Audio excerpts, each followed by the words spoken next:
tía Beta era la que trabajaba más duro aquí en la panadería. Ella era una mujer que se cargaba los bultos de harina, ¿sí? Y era la que dirigía prácticamente a los trabajadores. Sus creencias decían que no les hubiera gustado que nos hubiéramos dedicado a esto porque era muy trabajoso. Nada de que se viniera a la panadería a jugar, nada que se viniera a la panadería nada más a estar echando relajo.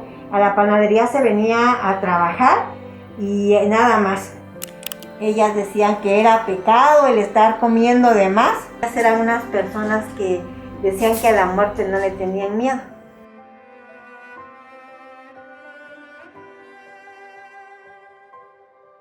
Hola amigos y amigas, pues hoy nos encontramos en esta panadería artesanal. Nos encontramos con el señor Rafa, que nos va a dar pues una explicación. Bueno, ahorita se los voy a presentar. El lugar como tal ahorita ya no está en función, pero sigue manteniendo muchas cosas que se utilizaban en su momento.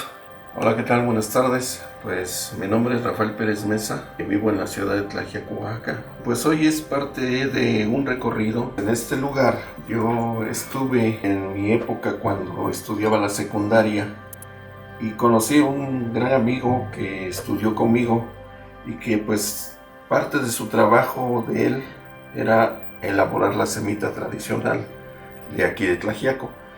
Y pues me invitó a participar con él, estar con él, conocer en ese tiempo la panadería, su trabajo que él hacía. Él se llamó Leonardo Vázquez. Me invitó a conocer su trabajo que hacía fuera de lo que era la escuela. Y pues aquí en esta parte que vemos acá es donde se preparaba la masa, la harina para elaborar la semita. Y ya en esta mesa se trabajaba pues todo la elaboración de la semita, ¿no? Ya terminada se pasaba a esa área donde estaba pues toda la semita preparada para que tuviera un tiempo de reposo y poderla hornear, ¿no? Otro paso era pasar estas tablas hacia esta área que era donde trabajaba el panadero y podía hornear aquí en el horno de leña, que es el que se trabajaba en ese tiempo. Saliendo la semita se pasaba en esta área donde se sacudía un poco la semita de la ceniza que contenía y se acomodaban en estas tablas para poderla enfriar y poder acomodarlas en unos cajones de madera que había en esos tiempos para poderla llevar a la venta al mercado. Esto lo conocí hace ya mucho tiempo. Es uno de los lugares que a veces visito y recuerdo a los amigos que ya no están ahorita con nosotros.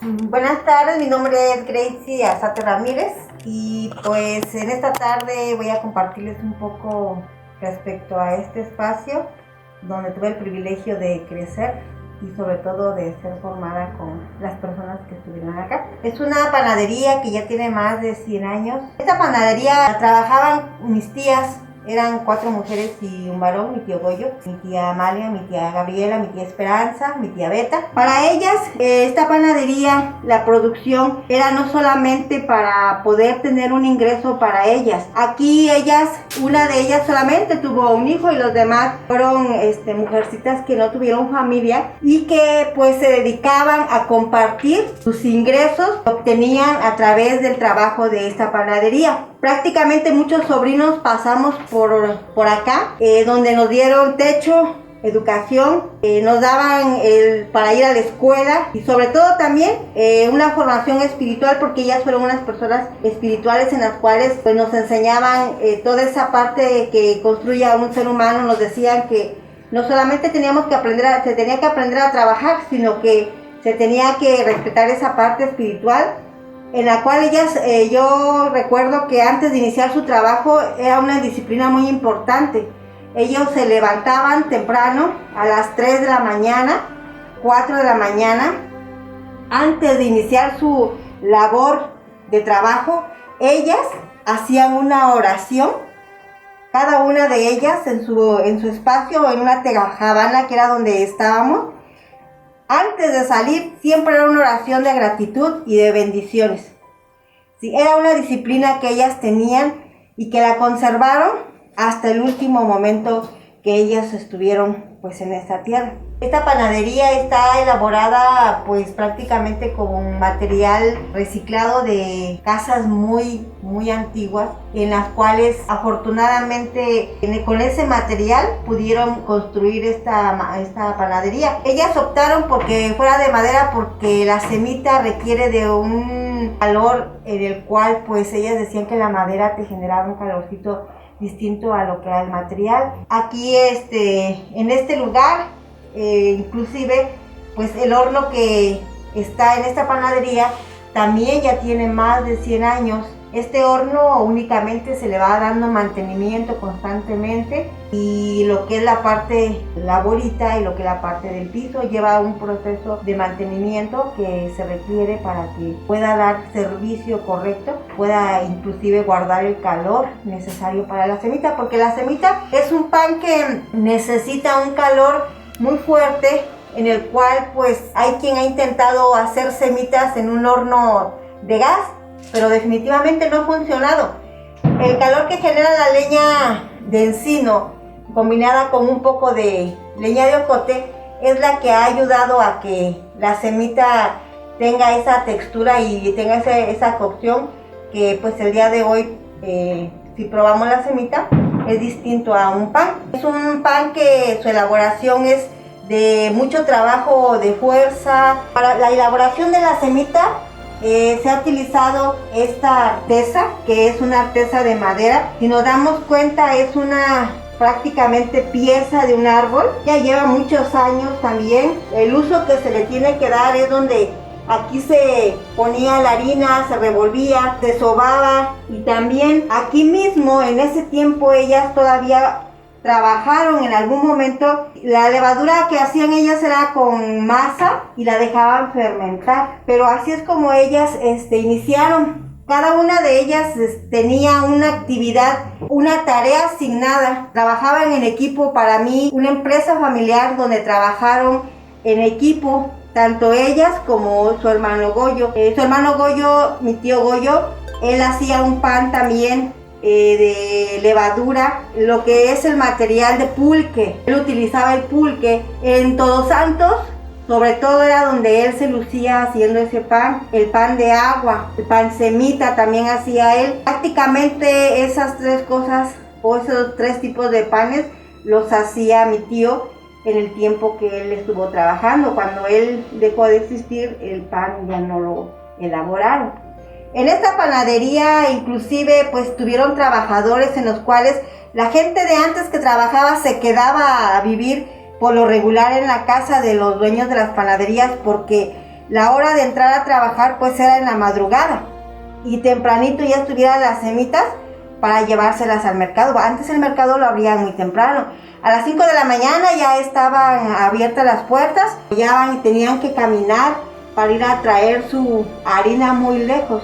Lejos iban en mula, ¿sí? Para que pudieran traer la harina. Si se dan cuenta, en el caso de los hornos no tienen un termómetro que regule el calor.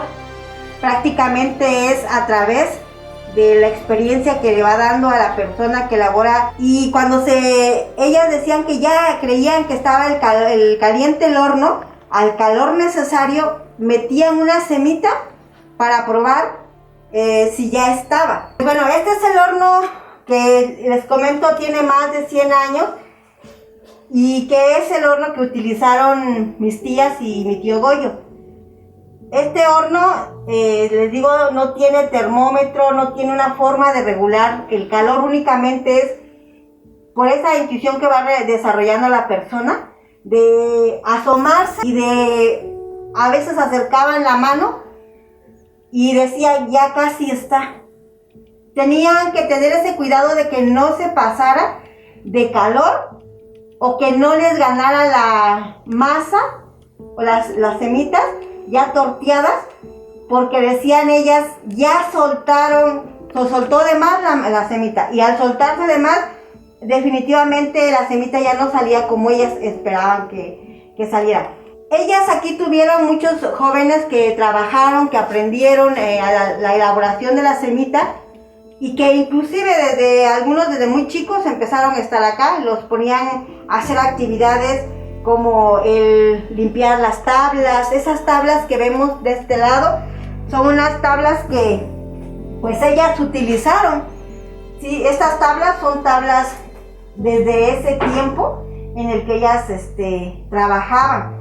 Entre las 7 de la mañana, 6 de la mañana, ya estaba su jarro de chocolate para poderle dar a los trabajadores de las primeras semitas que venían saliendo. Les decía, muchachos, ya vénganse, y dejaban los muchachos aquí un rato el trabajo del horno, se sentaban y a esa hora se sentaban junto con ellos a tomar su chocolate aquí en esta panadería.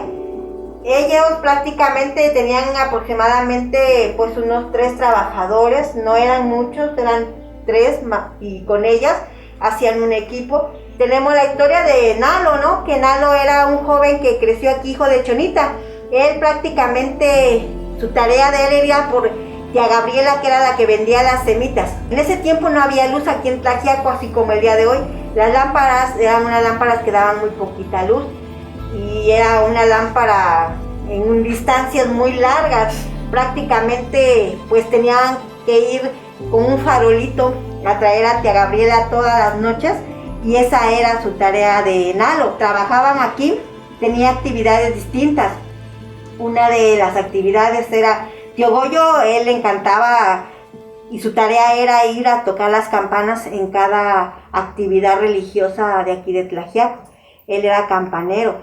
Tía María, ella era la mujercita que cuando tenían problemas en los matrimonios, en las familias, ella venían a buscarla y ella iba con las familias a ver que se reconciliaran, pues sobre todo a decirles que pues se fijaran en sus decisiones y toda la terapia, ¿no? Que a lo mejor el día de hoy puede hacer un psicólogo, pues ella lo hacía. Tía Beta era la que trabajaba más duro aquí en la panadería. Ella era una mujer que se cargaba los bultos de harina, ¿sí? Y era la que dirigía prácticamente a los trabajadores. Ella sabía todo desde el amasar, la elaboración de los bollos, el tortear, y también sabía hornear, que de la semita una de las cosas que más cuesta es la horneada, porque el estar cerca del horno determinado tiempo es desgastante, es mucho calor, les vuelvo a repetir, no es lo mismo que un horno de gas. Aquí todo el calor lo está recibiendo la persona que está horneando. En este caso, estas panaderías, afortunadamente, ellas nunca vivieron un accidente en el cual se incendiara, porque son panaderías que corren ese riesgo por el hecho de que a veces la chimenea se llena de hollín, y cuando se llena de hollín, le llamaban ellas, salió el toro, decían ellas, o se iba para arriba y el mismo calor, la lumbre que aventaba para arriba caía en las azoteas y empezaba a quemar la panadería, o salía y a veces lograba alcanzar al que estaba horneando, pues terminaba chamuscado por lo menos de pestañas y de cabello. ¿Usted cómo decidió seguir otro camino que no fuera la panadería? Pues ellas decían que ese trabajo era muy pesado, que ellas en sus creencias decían que no les hubiera gustado que nos hubiéramos dedicado a esto porque era muy trabajoso. Para ellas, al último yo vi que fue pues hasta cierto punto muy desgastante. Entonces ellas siempre nos decían a nosotros que mejor que fuéramos a la escuela y que pues buscáramos un trabajo en el cual tuviéramos un pago. Sí, siempre fue para trabajo. Ellas en lo personal pues su trabajo era de lunes a sábado, y únicamente los domingos son los días que descansaban de elaboración de semita, ¿sí? El domingo prácticamente se hacía el lavado de todo, artesa, mesa, tendiles, se sacudían las tablas. Cuando nosotros veníamos a jugar aquí, ellas eran unas personas muy disciplinadas, muy estrictas. nada de que se viniera a la panadería a jugar, nada que se viniera a la panadería nada más a estar echando relajo. A la panadería se venía a trabajar y nada más. Todo eso se hacía el domingo, aparte de que, pues le digo, ellas eran religiosas y pues se iban a la iglesia, iban a misa. Ellas todas las noches rezaban un rosario antes de descansar, así como antes de iniciar sus actividades para darle gracias y pedirle a Dios que las bendijera. Así también en las noches, todas las noches era de que rezaran un rosario. Yo recuerdo todavía, ya no me tocó al extremo de que les tocó a otros tíos, sí, pero en mi caso sí me tocó todavía que los domingos nos íbamos a misa de 7 y a esa hora de la misa de 7 regresábamos de la noche y a esa hora se tenía que decir un rosario todavía, rezar un rosario los domingos. A mis tíos, ellos nos comentan que ellos era diario, ellos diario tenían que rezar el rosario antes de dormirse. Entonces, le digo, realmente fue una forma de vivir, un estilo de vivir muy diferente a como pues el día de hoy lo vivimos, ¿no? ¿Algún consejo que recuerde de sus tías? Pues el consejo que yo recuerdo de mis tías es que en primer lugar siempre ellas era de dar gracias a Dios. Pues si algo nos hacían las personas, nos decían que lo dejáramos en manos de Dios, que nosotros no teníamos por qué ser vengativos. Rara vez era que nos permitían que nos sirviéramos 2 veces. Ellos decían una ración que el cuerpo necesita es esta y nos daban nuestra porción. Ella siempre, su alimentación de ella fue muy, pues yo lo digo al día de hoy, yo lo entiendo el día de hoy que fue hasta cierto punto muy balanceada, nunca comieron en exceso. Ellas decían que era pecado el estar comiendo de más, ¿sí? Y que había muchas familias que no tenían de comer, muchos niños, y que cómo iban a estar comiendo nada más por comer, ¿sí? Nos decían, eso no está bien. Se come lo necesario. También no les gustaba que uno dejara la comida o que la tirara uno. Siempre tenía uno que comerse la ración que nos daban, o nos decía, o sírvete menos. Ellas no se desvelaban, solamente si era necesario. Una de ellas, que era tía Beta, era la que era como la que tenía la comisión de ir a las velas y de representarlas a ellas en los rezos cuando alguien fallecía. Comentaba yo, no, te estoy recordando cuando pues ellas vivieron anécdotas dentro del trabajo. En algún tiempo nos decían ellas que tuvieron un perro. El perro le ponían su canasto así en el hocico y luego le ponían comida en el canasto y se iba a dejar el desayuno. Cuando salían los perros por ahí en la calle, se paraba, dejaba su canasto, peleaba, hacía que se corrieran los perros para que no le ganaran lo que llevaba en el canasto. Agarraba su canasto y se iba a dejar su canasto al mercado, el desayuno. También nos platicaban de esa ocasión cuando vino mi tía y se fue mi tía Amalia, ¿no? Mi tía Gabriela vino y mandaron a tía Amalia para que fuera por su canastito de dinero.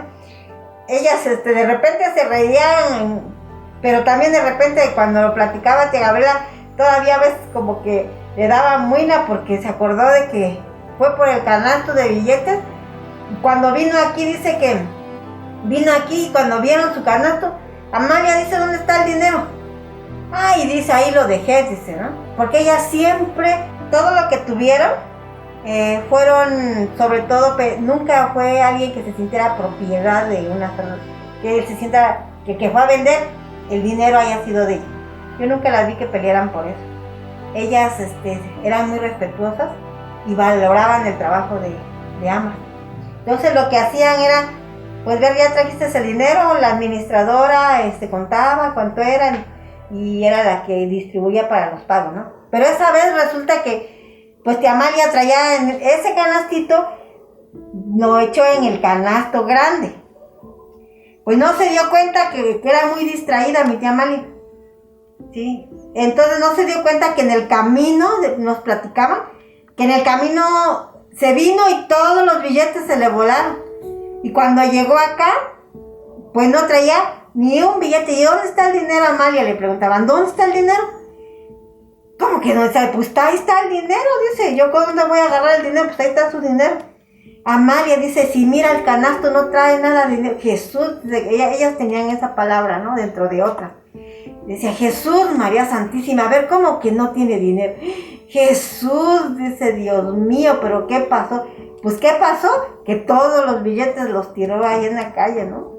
Entonces, así anécdotas como esa, como la que también se quedaba dormida. Ella era muy dada a quedarse dormida en el patio, porque platicaban ellas que cuando le decían, tú, Amalia, pero ven, ayúdanos, era la más grande. Y que ella decía, no, cuando mi papá se murió, yo era consentida de mi papá y mi papá me dijo, dice, tú no vas a trabajar, mijita, dice. Por eso, dice, ya se hizo la casa. Entonces tú no vas a trabajar. Entonces yo por eso no trabajo, dice. Yo estoy obediente con mi papá, dice. Y esa era su justificación de ella, por qué no trabajaba en la panadería y por qué no iba a vender la semita, ¿no? Ella prácticamente se dedicaba, una de sus tareas era ir a limpiar la iglesia. Mis tías fueron unas personas que pues tuvieron ese corazón de ayudar a muchos de nosotros a darnos esa protección, que por alguna razón pues nuestros padres no estuvieron con nosotros y que ellas se encargaron de varios de nosotros. Así pues contaban historias. Ellos todavía vivieron la situación de los cristeros, platicaban cosas de la revolución. Ellas sabían que sus ganancias de su trabajo no eran todas para ellas. Ellas decían que una parte era para Dios y para ellas la forma de dárselo era llevándoles determinado tiempo, cada 8 días, o cuando hacían un pan así especial, le llevaban pan, fruta al padre. Ellas le tenían mucho respeto a los sacerdotes. La verdad es que fue una vida muy sana con ellas, fue una vida hasta cierto punto se me hace muy ingenua, en la cual pues desconocías mucho de a lo mejor la maldad que había allá afuera, porque pues aquí estando en la casa no veíamos eso, ¿no? Cuando salimos de este mundo pequeñito y empieza uno el mundo más real allá, pues es cuando te das cuenta, ¿no? De que pues no todos tenemos la misma formación ni todos pues nos enseñaron de la misma manera, ¿no? Y es ahí donde pues empiezas como a despertar de ver ese mundo más real de lo que es. Algo muy interesante que yo les platico cuando tocamos el tema de cuando ellas fallecen. Ellas eran unas personas que decían que a la muerte no le tenían miedo. Eran unas personas que decían, no queremos que cuando nos muéramos estén haciendo escándalo. ¿Sí? Y curiosamente cuando ellas empezaban a entrar en agonía, sí nos dábamos cuenta cuando ya empezaban a entrar en ese proceso ya a lo mejor de que pues no tardaba ya mucho de que iban a fallecer, nos dábamos cuenta y lo aprendimos de ellas mismas, porque empezaban ellas solitas en su cama, tú Lucas, pásame las tablas de semitas, Raúl, corre que la semita se está soltando, ay que ya ni pegan, no se apuran, córranle pues, miren que ya el horno está caliente, qué bárbaros son, mira la leña se está desperdiciando, y así hablaban, ¿no? Y pues íbamos descubriendo de que ya su mente pues estaba en otra dimensión, ¿no? Recordando otros momentos ya muy de su pasado, ¿no? Todas las que yo recuerdo de que son ellas, hasta las 4 vivieron ese proceso. Mi tía Amalia ya estuvo más tiempo, antes de que falleciera, así, de que su pasado lo vivía, ¿sí? De que su pasado lo vivía, ella platicaba de un enamorado que había tenido, ¿no? Y ella decía que se reía mucho, ja, ja, ja, se echaba su carcajada, que ni te quedaste, ¿no? Con él, se reía de la muchacha con la que se había ido el novio, porque decía que no la querían, la familia del muchacho no la querían a ella, porque pues no estaban a la altura. Lamentablemente algo que no era muy, a lo mejor de mi agrado, era que aquí en Tlaxiaco siempre las clases sociales fueron muy marcadas. De acuerdo a los apellidos y de acuerdo al dinero que tenía la gente o los bienes que tenía la gente, era como se le daba un trato a la gente. Eso es algo que fue muy marcado aquí en Tlaxiaco. como hubo mucha gente de dinero, hubo mucha gente, lo que ellas le llamaban catrinas, y gente catrina, gente, decían ellas que de mucha educación, ¿no? Gente que tomaban que su tecito a la tardecita, que se reunían a unos círculos de amistades nada más y cosas así, ¿no? Que los del centro esos eran los finos, ¿no? Los que se creían como los finos, y los de las orillas pues eran como gente que no le daban ese mismo lugar. Eso es algo que fue muy marcado acá. Entonces ellas nos platicaban todo eso, ¿no? De cuántas cosas ellos habían vivido. Para ellas prácticamente el descansar era cambiar de actividad, ¿sí? Ellas no fueron de las mujeres que se fueran a sentar allá al parque y que estuvieran ahí sentadas tomándose una nieve, por ejemplo, ¿no? Para ellas decía que era perder el tiempo, que el irse a sentar ahí en las bancas era para la gente floja, que no tiene que hacer, dice, no tanto que hacer que tenemos, vamos a la casa a remendar los mandiles, dice, a remendar, dice, las fundas de las almohadas. Muchas enseñanzas que en lo personal a mí me forjaron, me hicieron ser lo que yo soy el día de hoy, y que con mucho honor, con mucha honra, con mucho gusto me atrevo a decirles que pues gracias porque creo que la vida, Dios y mis padres me dejaron en el mejor lugar donde aprendí muchas cosas.